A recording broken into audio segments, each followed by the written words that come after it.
There's a factory on Åkersjövägen in Trollhättan, Sweden, where the presses that once stamped 4.5 million car bodies are being crated for shipment to buyers in China and the United States. A liquidation firm called Surplex is running the sale. The hydraulic stamping machines that shaped the roofline of the Saab 900 are being disassembled by contractors who have never heard of the car. The paint booths are silent. The wind off the Göta River still moves through the loading bays the way it did in 1949, when the first Saab 92 rolled out in a shade of green that existed only because there was leftover aircraft paint to use up. 62 years of continuous car production happened on this ground. It ended on a Monday. It is being sold for parts now, piece by piece, to whoever will pay for the steel.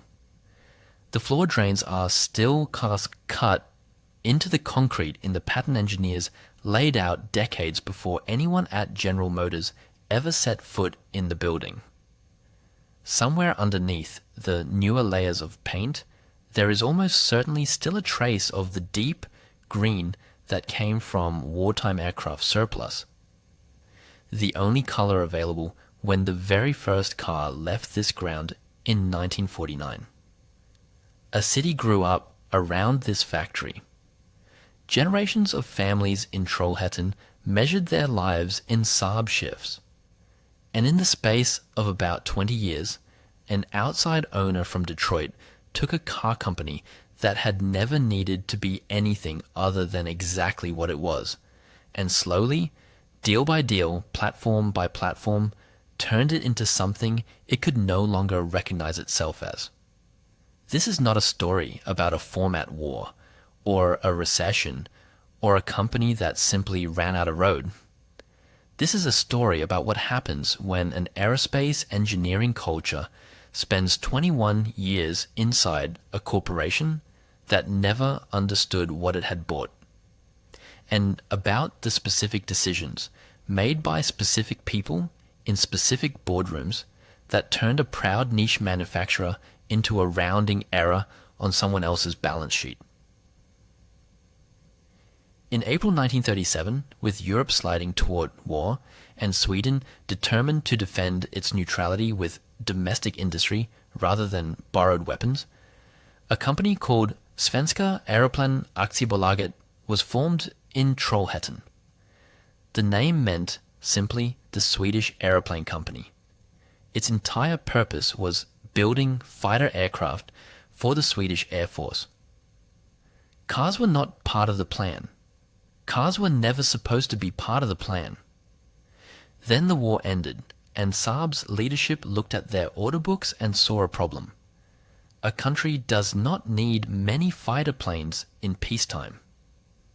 So in 1945, the company greenlit an internal project with the working name X9248. The engineers called it Project 92 because it came after the Saab 91 trainer aircraft in the internal numbering sequence. The automobile that would define a Swedish national icon was, quite literally, just the next item on a spreadsheet designed for building airplanes. A prototype called the Saab was ready by 1947. Production of the finished car, the Saab 92, began in December 1949. It used a two-cylinder, two-stroke engine borrowed from a German DKW design, producing 25 horsepower and a top speed of 65 miles per hour. It cost $965. It came in exactly one color, because hat was the paint Saab had left over from the war. Roughly 20,000 of them were built before the model was redesigned in 1955. It was not fast. It was not glamorous. But its drag coefficient? 0.30, engineered by aircraft designers who thought about airflow the way car companies at the time simply did not, made it one of the most aerodynamically honest shapes on any road in the world. That obsession with the physics of moving through air, inherited directly from the fighter jet side of the business, would define every car Saab built for the next 60 years. The 92 was redesigned in 1955 into the Saab 93, which added a third cylinder to the old two-stroke engine and introduced the trapezoidal front grille that would become Saab's visual signature for decades. A wagon variant, the Saab 95, followed in 1959. Then, in 1960, came the Saab 96, the car that would go on to sell nearly 550,000 units and become Saab's first genuinely international success. Exported in numbers the little 92 had never approached. All three cars shared an engineering quirk that Saab engineers considered a feature rather than a limitation. A two-stroke motor that required drivers to mix oil directly into the petrol tank, paired with a freewheeling clutch that let the engine idle down hills without burning fuel. The kind of eccentric aircraft engineer solution to an ordinary problem that would become the company's calling card. By 1968, the company had grown into the Saab 99, its first genuinely modern car, featuring a wraparound windscreen and self-repairing bumpers years before anyone else thought bumpers needed to survive a parking lot. In 1969, Saab merged with truck maker Scania-Vabis to form Saab Scania, and the millionth Saab automobile came off the line in 1976.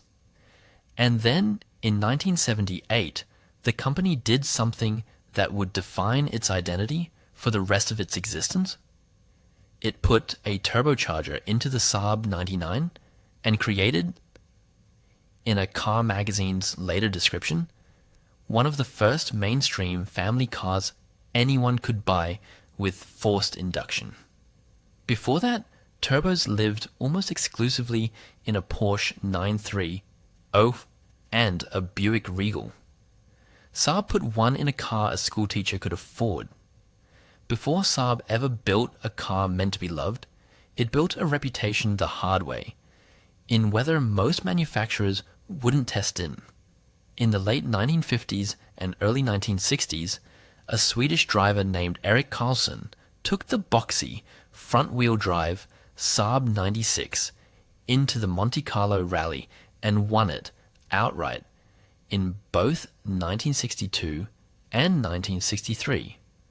A two-stroke economy car from a country better known for building fighter jets, beating factory teams from manufacturers with vastly larger budgets on ice and gravel, the Saab's front-wheel drive layout was almost accidentally perfect for. This was Saab's proving ground in a different sense than most fallen brands experience it. Not quiet engineering work done for someone else's badge, but work done in open competition, demonstrating on frozen mountain roads what the aircraft engineers back in Trollhättan already believed about their own cars. By the time the 99 and the 900 arrived, Saab didn't need to explain why its cars handled differently. Rally results had already done the talking. If there is one machine that represents Saab at its absolute peak, it is the Saab 900 Turbo, launched in 1978 as an evolution of the 99 and sold, in various forms, until 1993. The original Turbo made 135 horsepower and 160 pound-feet of torque from a 2.0-liter inline-4 originally designed by Triumph. Cooled by both oil and water, mounted in a 2,700-pound body with a drag coefficient hovering around 0.30. In 1985, Saab gave it a double overhead cam 16-valve head and an intercooler, pushing output to 160 horsepower without sacrificing fuel economy. A genuinely unusual engineering achievement for the era. Car and Driver put the 900 Turbo on its prestigious 10 best list 4 separate times between 1985 and 1991, only dropping it in 1991 when its price finally crept above the magazine's self-imposed $30,000 cutoff.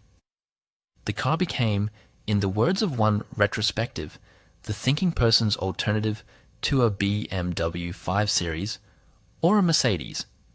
Faster than a contemporary 5 Series, roomier, more fuel efficient, and backed by an engineering pedigree that came from building fighter jets rather than luxury sedans.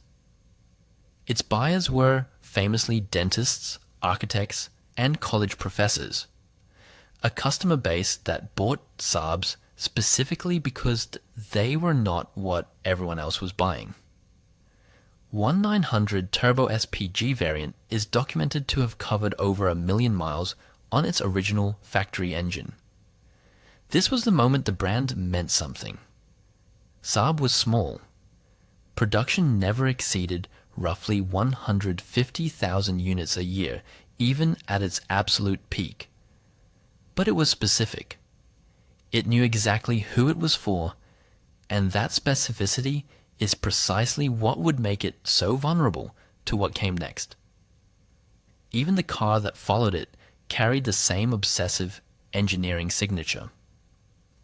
The Saab 9000, developed jointly with Fiat and Lancia but engineered independently at Trollhättan, was tested by American road journalists in December 1985 and, by their account, left the reviewing team genuinely impressed.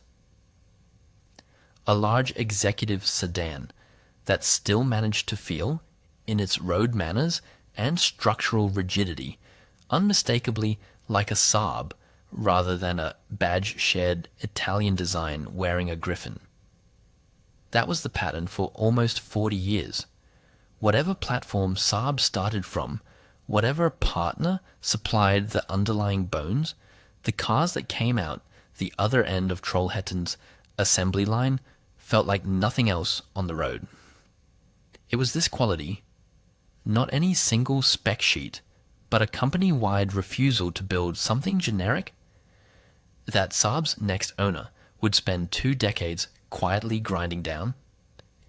In 1989, Saab's automotive division was spun out of Saab Scania into an independent company, Saab Automobile AB. It needed capital. General Motors provided it.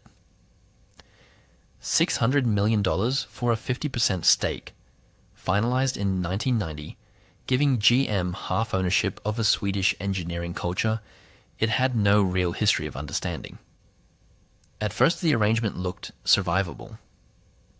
GM's money funded the development of a new 900 and later the Saab 95, which debuted in 1997 for the company's 50th anniversary. But the deeper logic of the relationship was already set. GM had bought into Saab not because it loved turbocharged Swedish sedans built by former aircraft engineers, but because it needed a premium badged platform sharing partner in Europe, and Saab was cheap. In 2000, GM exercised its option to buy the remaining 50% for $125 million, becoming sole owner of a brand it had spent a decade slowly reshaping in its own image. What followed was 2 decades of what industry observers came to call platform sharing, and what Saab loyalists came to call something closer to identity theft. New Saabs increasingly shared underpinnings with Opel and later Subaru products. The Saab 92X was, underneath its Griffin badge, a rebadged Subaru Impreza built in Japan. The Cadillac BLS, built not in Detroit but in Trollhättan on Saab's own production line, was GM's attempt to sell an American luxury badge to Europeans using Saab's factory and Saab's engineering hours. It reportedly sold in the single digits in some European markets.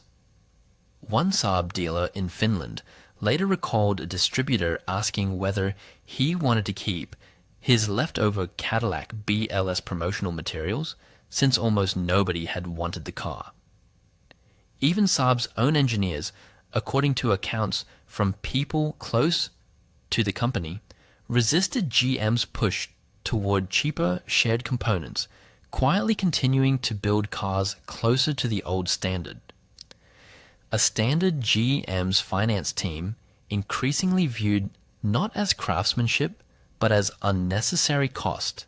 There is a particular kind of grief that comes not from a sudden death, but from a slow, deliberate substitution. Watching something be replaced with a version of itself, piece by piece, until the original is simply gone.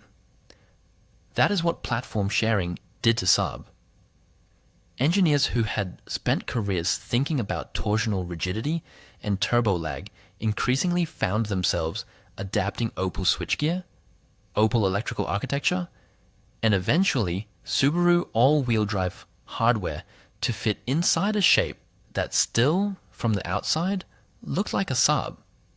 The badge stayed the same. Underneath it, GM's finance department was steadily replacing the thing the badge was supposed to represent.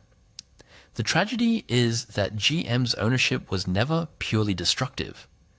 The car magazine that once savaged Saab's competitors called the GM platform 1994 900 SE the best car Saab had built in its then 44-year history, proof that Saab's engineers, when given real resources, could still build something excellent even on borrowed bones. The problem wasn't that GM's money was worthless. The problem was that GM never resolved the central contradiction sitting at the heart of the relationship. To be profitable at GM's scale, Saab needed to sell far more cars than its niche, aerospace-flavored identity could support. But every car it built to chase that volume, every shared platform, every badge-engineered Opel, every Subaru with a Griffin stuck on the hood, eroded the very specificity that had made people want a Saab in the first place. Saab was, in the language of the researchers who later studied its collapse, a company that had to grow to survive, and had to stay small to mean anything. It could not do both, and GM never found a way to resolve that paradox. It just kept extracting cars from it. By 2004, the signs were already unmistakable to anyone paying attention inside Trollhättan. Sales that had once approached 133,000 vehicles a year, Saab's all-time global record, set in 2006, were about to fall off a cliff no one at General Motors headquarters in Detroit seemed prepared for. Inside GM's own corporate structure, Saab had by then become something close to an afterthought.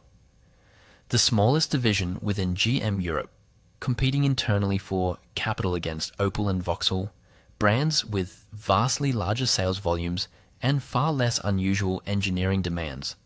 Every product decision at Saab increasingly had to be justified not against BMW or Audi, its actual competitors on the road, but against GM's own larger and more profitable European operations.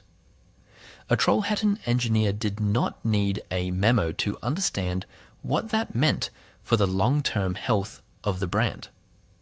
The annual capital allocation meetings said it clearly enough on their own. What happened next was the event that every engineer in Trollhättan had privately feared for years, and it arrived almost exactly as they had feared it would. The 2008 global financial crisis did not just hurt Saab, it nearly destroyed General Motors itself. GM entered Chapter 11 bankruptcy in 2009, and the US government's bailout conditions forced the company to shed brands with brutal efficiency. Saturn was killed outright. Pontiac was killed outright.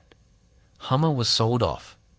And Saab, GM's smallest, least profitable, most geographically and culturally distant division, was placed under what the company euphemistically called strategic review. Saab's own annual volumes, which had been around 125,000 units a year, collapsed to just 20,791 cars sold in 2009. They never recovered. GM's first attempt to unload Saab was a deal with the Swedish supercar boutique Koenigsegg, a company that, at the time, built a handful of hand-assembled hypercars a year and had no realistic capacity to absorb a mass production factory turning out tens of thousands of sedans annually. That deal collapsed before it closed. The eventual buyer was Spyker Cars NV, a Dutch manufacturer that itself produced fewer than 100 vehicles a year, a company with essentially no experience running a mass production automotive operation. Buying a mass production automotive operation. The sale was completed on February 23, 2010 for roughly 74 million euros, with Spyker leaning on a 400 million euro loan from the European Investment Bank just to get the deal done. It is worth sitting with that figure for a moment. A company that had once been valued by General Motors at $600 million for half its shares alone was, 20 years later, sold whole for a fraction of that price to a company that could not have afforded to buy it outright without European taxpayer-backed financing. Victor Muller, Spyker's founder, inherited a factory that had come to a near-complete standstill. Production lines empty, suppliers refusing to ship, and an operation that had to be restarted almost from zero. Under Muller, Saab unveiled the Phoenix concept at the 2011 Geneva Motor Show. A genuine glimpse of what the brand might have become independent of GM's platform logic. But the all-new 9.5, the car meant to be Saab's rebirth, launched with unresolved infotainment software problems and desperately low sales. Only around 5,000 units were sold worldwide before production ceased entirely. Suppliers, going unpaid, stopped delivering components. Production at Trollhättan physically halted in April 2011. It is worth pausing on what else GM's ownership cost Saab beyond platform sharing and a Cadillac nobody wanted. According to accounts from people close to the company, Saab had at one point begun early work on an electric vehicle program of its own, years before EVs were a mainstream industry priority, only to see the project abandoned under GM's ownership, a casualty of capital being directed elsewhere within the larger corporation. It is a detail that reads almost unbearably today, given what would eventually happen to the Trollhättan factory under NEFS, a company literally named National Electric Vehicle. Sweden spent a decade trying to resurrect, with borrowed Chinese capital, and an aging platform, something resembling the electric future Saab's own engineers had reportedly wanted to build a generation earlier on GM's dime, before GM decided it wasn't worth the investment. There is a clause buried in the Automotive Technology License Agreement that GM had written into the original sale to Spyker. A clause that most people covering the story never fully understood at the time. What was in it would decide everything. By the summer of 2011, Muller believed he had found salvation. A €245 million rescue deal with a Chinese consortium made up of Pangda Automobile Trade and Zhejiang Yangmin Lotus Automobile. It would have injected the capital Saab desperately needed to survive. It would very plausibly have saved the company. General Motors blocked it. Under the licensing agreement governing Saab's continued use of GM-derived platforms and technology, an agreement GM had insisted on retaining even after selling the company. GM refused to extend that license to any entity under Chinese control, citing fears about the transfer of its intellectual property to a future competitor. It was, by any reasonable reading, a defensible corporate decision on paper. No company wants to hand its engineering to a market it fears will absorb it. It was also, in practical terms, a death sentence for Saab. Without the Chinese capital, there was no other funding source left. Speicher's own limited money was already gone. No European or American investor stepped forward to replace what China had offered.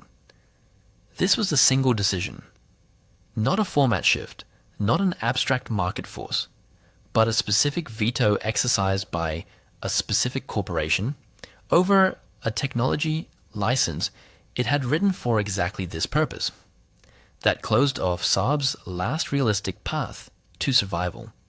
Bob Lutz, GM's vice chairman during much of the Saab relationship, later defended the broader strategy publicly, framing the brand's fate as a case of a niche identity that had simply become too expensive for the modern industry to sustain. Critics inside the Saab community read it differently. GM had spent 2 decades treating a distinctive engineering culture as a platform-sharing convenience, and when the moment came to let someone else try to save it, GM chose to protect its own intellectual property instead. The final transaction took a matter of minutes to file in a Swedish courtroom. The brand that had taken 62 years to build was gone before lunch. Saab Automobile AB filed for bankruptcy at the District Court of Vänersborg on December 19, 2011. The court declared the bankruptcy the same day. Saab's assets were later valued at roughly $500 million against debts of approximately $2 billion, a net deficit of $1.5 billion. Total accumulated debt reached 13 billion Swedish kroner. Creditors ultimately recovered just 3.2 billion of it. Around 3,000 to 3,700 former employees were left short on wages and severance pay. Not a single new Saab rolled off the Trollhättan line after mid-December 2011. Speicher filed a $3 billion lawsuit against General Motors in 2012, arguing that GM had deliberately sabotaged the Chinese rescue deal to protect its own competitive position rather than out of genuine intellectual property concern. A U.S. federal court dismissed the case in June 2013, ruling that GM had been within its contractual rights. Whether or not GM's motives were as calculated as Mueller alleged, the outcome was the same either way. A 62-year-old car company, one that had once put a turbocharger in a family sedan a decade before anyone else dared to, was dead. Pride, foreboding, grief, anger, resignation. Every stage of that cycle played out in Trollhättan that December, in front of television cameras that had descended on the factory gates to film thousands of employees walking out of a building many of them had worked in for their entire adult lives. The pride came first, decades of it, visible in the way former line workers spoke to reporters about cars they had personally assembled, cars still being driven by strangers in countries most of them had never visited. Then foreboding in the months of unpaid wages that had preceded the filing, the supplier trucks that had simply stopped showing up outside the loading bays that spring. Then grief, raw and immediate, on the day itself. Then anger, much of it, understandably, aimed squarely at a company in Detroit that had sold Saab a year earlier and its former owners believed still held the power to have saved it. And finally, resignation, the quiet acceptance among engineers who had spent careers thinking about torsional rigidity and turbo lag that there would be no more Saabs built on that line, possibly ever again. The story should have ended there. It did not quite. In 2012, a newly formed company called National Electric Vehicle Sweden, NEVS, backed by Chinese entrepreneur Kai-Johan Jiang, and later by the property conglomerate China Evergrande Group, bought Saab's bankrupt estate, including the modern Trollhättan factory and an advanced platform architecture known internally as Phoenix. NEVS restarted limited production of the old 9.3 sedan in late 2013, briefly bringing sound back to a factory that had gone silent. It even retained, for a short time, the right to use the Saab name. That permission was revoked in 2014 after NEVS failed to keep up with licensing payments. From that point forward, no car built at Trollhättan could legally be called a Saab again. The trademark and Griffin logo reverted permanently to Saab AB, the original aerospace and defense company from which the car business had been split off nearly 70 years earlier, and which continues to build fighter jets under that name today. NEVS kept building electric variants of the old platform under its own badge for a few more years, funded by Evergrande's capital, before Evergrande's own financial collapse caught up with it. In February 2023, NEVS entered what it described almost gently as hibernation mode, laying off most of its remaining staff. By December 2024, the rest of the workforce was gone too. What remains today is a liquidation carried out in stages. The stamping presses and hydraulic tooling that once shaped every Saab body panel are being sold off piece by piece through the industrial auction house Surplex to buyers in China, the United States, and wherever else will pay for used automotive machinery. Separately, a batch of leftover pre-production prototypes, 9.3 sedans built during NEVS's brief 2013 restart, used for final testing and certification and never intended for customers, went up for sale through an online auction house, one of the last physical traces of a production run that technically continued for 2 years after the Saab name itself had legally died. The bankruptcy estate that began winding down in December 2011 was not formally closed until October 2023, nearly 12 years just to finish accounting for the wreckage.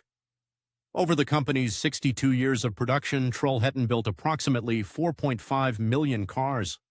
The building that did that is now being sold for parts. For the city itself, the loss was never just economic. A curator at a Saab heritage collection later put it plainly to a Swedish outlet, the brand had lost its way. But losing its way and losing everything are not the same thing, and Trollhättan lost both. First its direction, under an owner more interested in shared platforms than shared vision, and then finally its factory, its employer, and in a very real sense, part of its identity as a town. The story of Saab is not really the story of Saab. It is the story of what happens when a distinctive engineering culture is acquired by an institution that measures value only in volume and asks that culture to compromise the very specificity that made it valuable in the first place, right up until the moment that same institution, in the interest of protecting its own intellectual property, closes off the one remaining path that might have let that culture survive independently. GM did not set out, in 1989, to destroy a Swedish national icon. It set out to buy a badge, a factory, and a set of engineering hours it could fold into a much larger, much less specific portfolio. The destruction was not the plan. It was simply what happens over 21 years when a company that builds fighter jet adjacent turbocharged sedans for dentists and architects is asked again and again to become something more ordinary. And then, when it finally tried to become something else entirely, is stopped by the one shareholder with the legal power to stop it. There is a version of this story where General Motors is simply a victim of timing. a company fighting for its own survival in 2009, forced by circumstance and government bailout conditions to shed whatever it could no longer carry. Under that reading, Saab wasn't murdered so much as triaged, one casualty among several, as GM cut Saturn, cut Pontiac, cut Hummer, and tried to save itself. There is truth in that account. GM was genuinely drowning in 2009, and a niche, money-losing Swedish sedan maker was never going to be the hill anyone in Detroit chose to die on. But timing explains the sale. It does not explain the veto. GM didn't have to block the Chinese consortium's rescue money in 2011. That was not a bankruptcy-driven necessity. It was a discretionary contractual choice made by a company that no longer owned Saab, exercised specifically to prevent someone else from saving it. Circumstance created the conditions for Saab's death.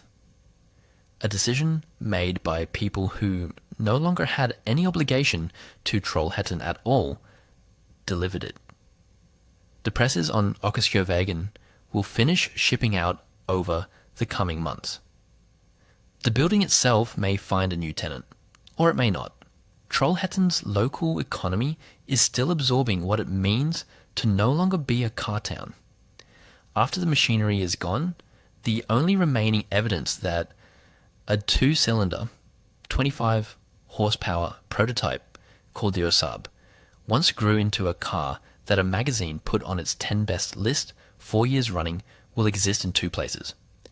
In the memories of the roughly 3,700 people who lost their jobs on December 19, 2011, and in the cars, the 900 turbos, the 9,000s, the last 9.5s built before the money finally ran out, that are in dentists' and architects' garages around the world still running.